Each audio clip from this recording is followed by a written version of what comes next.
Pada episode 21A telah dibahas soal dilema di mana bantuan perawatan pasien COVID yang diberikan oleh pemerintah kepada rumah sakit jadi benturan kepentingan yang mengakibatkan banyaknya pasien COVID.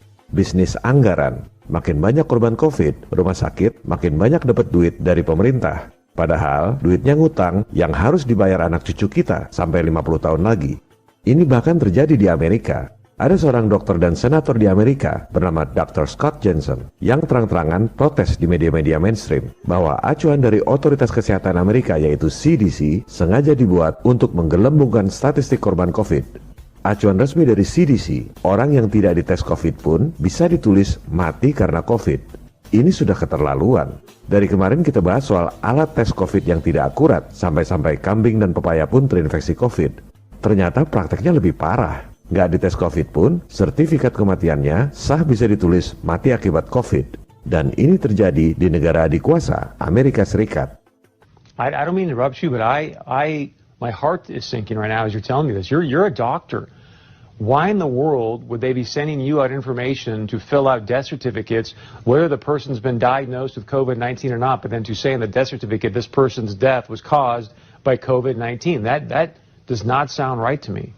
So with that being said, why would they want to skew the number of deaths due to COVID-19? Well, fear is a great way to control people.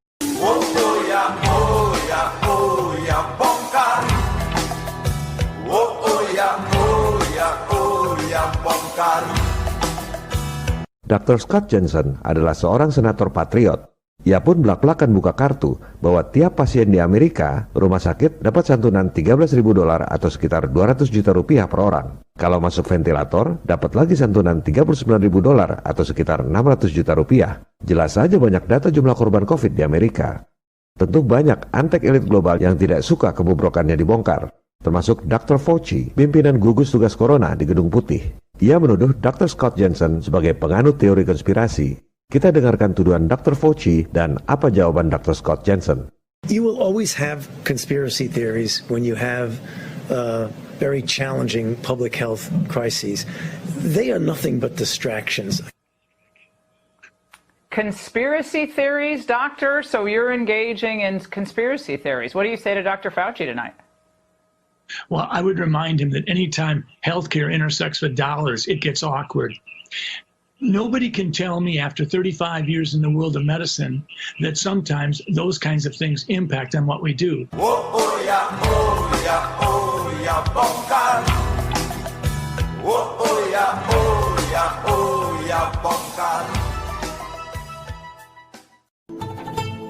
Jadi, itu sebabnya kenapa jumlah korban COVID di Amerika terbanyak di dunia. Boro-boro dites dengan alat tes yang seperti tong sampah, bahkan nggak dites pun sah ditulis mati karena COVID.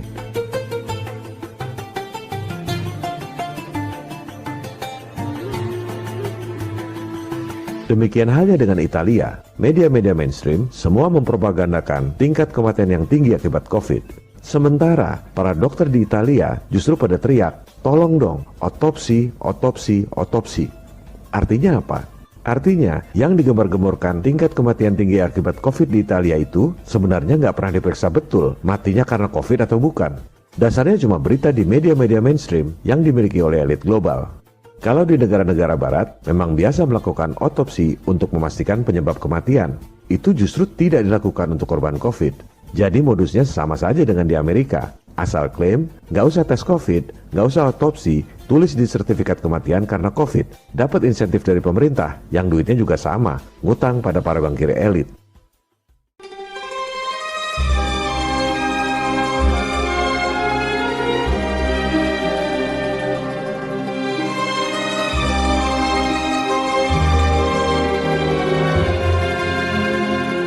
Istilah mafia lahir di Italia akibat sepak terjang tokoh revolusi Italia tahun 1848, Giuseppe Mazzini. Ia adalah anggota Illuminati, tulang punggung pemberontakan di Italia yang didanai oleh Rothschild. Pada episode 8 telah dijelaskan bahwa Mayor Amsel Rothschild memiliki 5 anak, masing-masing ditempatkan di Frankfurt, Vienna, London, Napoli, dan Paris. Sampai sekarang pun, logo bisnis keluarga Rothschild adalah 5 anak panah, simbol dari 5 anak-anak Rothschild di 5 negara yang akhirnya menguasai dunia. Carl Mayer Rothschild bermarkas di Napoli, Italia. Ialah yang mendanai Paus Pius IX dan tokoh pemberontak Italia Giuseppe Mazzini. Ini bukan rahasia, referensi kelas standar pun mengakui hal ini. Jadi, kalau orang takut dengan mafia, yang lebih mengerikan tentu adalah pendiri mafia Giuseppe Mazzini. Dan pendiri mafia itu masih ada lagi cukongnya, yaitu Rothschild. Elit global jauh lebih mengerikan dari mafia, sebab merekalah cukong pendiri mafia.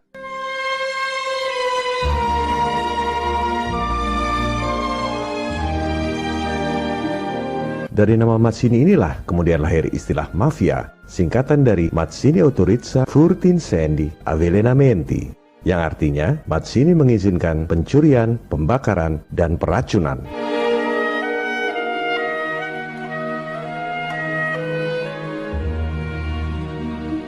Menghalalkan segala cara untuk mencapai tujuan, teror, penyogokan, konspirare, atau bernafas bersama, persekongkolan jahat, pembunuhan, termasuk peracunan. Modus seperti itulah yang terjadi di Ekuador.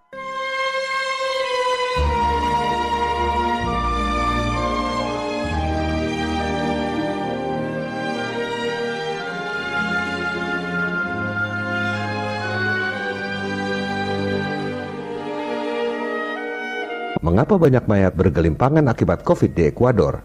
Sebelumnya, justru Anda harus bertanya dulu, dari mana Anda tahu bahwa mereka mati akibat COVID? Ada banyak penyebab penyakit paru-paru yang mematikan, seperti SARS, MERS, flu babi, flu burung, dan lain-lain. Apakah Anda tahu bedanya?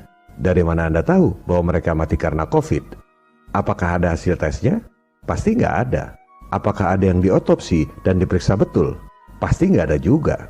Satu-satunya bukti bahwa mereka mati karena COVID adalah klaim yang dipropagandakan oleh media-media elit global untuk membuat umat dunia ketakutan dan lockdown. Lantas, apa yang membuat mereka mati? Ini adalah cara kerja mafia. Mazzini mengizinkan pencurian, pembakaran, dan peracunan.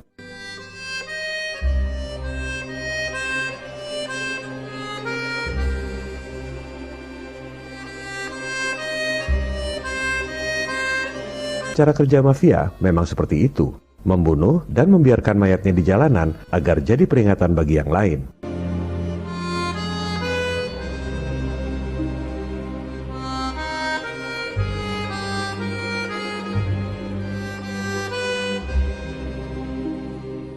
Meracuni orang-orang di Ekuador dengan penyakit yang kita nggak tahu sebenarnya apa adalah pekerjaan mafia. Propaganda teror agar masyarakat dunia lockdown. Mafia biasa saja sudah mengerikan, apalagi cukong mafia penyembah iblis. Yang kita anggap sebagai pembunuhan yang keji, buat mereka adalah ritual kurban yang suci. Yang menarik adalah, meski Amerika terbanyak korban COVID, Italia juga banyak korban, banyak mayat bergelimpangan di Ekuador, tetap saja rakyatnya melawan lockdown. Kita lihat di Amerika rakyatnya memprotes lockdown. Di Italia bahkan anggota parlemen dengan lantang meminta agar Bill Gates diselidiki. Di negara-negara Amerika Latin juga pada protes melawan lockdown meski mereka tahu banyak mayat bergelimpangan di Ekuador. Disinilah mental kita diuji. Di dunia premanisme, siapa yang takut seumur hidup bakal jadi bulan-bulanan. Di dunia penjajahan, siapa yang takut seumur hidup bakal dijajah terus. Mari tunjukkan bahwa kita bukan bangsa pengecut.